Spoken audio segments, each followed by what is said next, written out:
Hello everyone, welcome back to my channel Arpita's life. আজকে তোমাদের সাথে শেয়ার করব আমরা কি করে বাড়িতে দই পাতি। সেটা চাইলে টক দই পাতা যায়, চাইলে মিষ্টি দই পাতা যায়, কিন্তু মেনলি আমরা টক দই পাতি। আর সম্পূর্ণ দইটা আমরা সবসময় বাড়িতে তৈরি করে খাই। চলো তোমাদের আজকে খুবই সহজ পদ্ধতিতে দেখিয়ে দেব বাড়িতে কিভাবে দই পাতবে। প্রথমে যতটুকু পরিমাণ দুধ নেব সে দুধটাকে ভালো করে জাল দিতে হবে।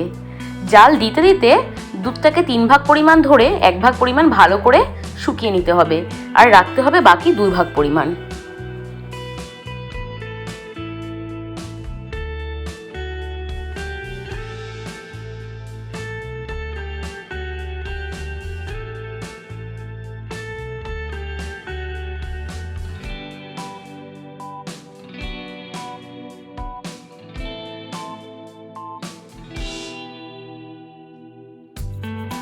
দুধটা ভালো করে জাল দেওয়া হয়ে গেলে আগে থেকে ঘরে থাকা দই নিয়ে, মানে চাইলে বাজার থেকেও নিয়ে আসতে পারো, বা আগে যদি ঘরে পাতা থাকে তাও হবে, সামান্য দই নিয়ে সেটাকে ভালো করে একটু ফেটিয়ে নিতে হবে।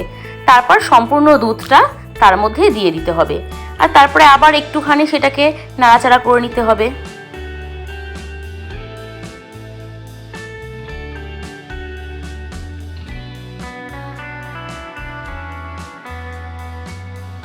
তারপরে মোটামুটি 8 থেকে 10 ঘন্টা মতো সেটাকে ভালো করে চেপে রেখে দিতে হবে, যাতে সহজে তার মধ্যে বাতাস না ঢুকতে পারে।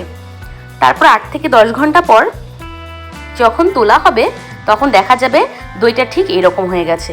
দেখো কতটা চাকচাক তৈরি হয়েছে, কত সুন্দর লাগছে দেখতে, পুরো মনে হচ্ছে দোকানের তৈরি দই। ব্যাস এইভাবেই খুব সহজে বাড়িতে বানিয়ে ফেলো টক দই বা মিষ্টি দই।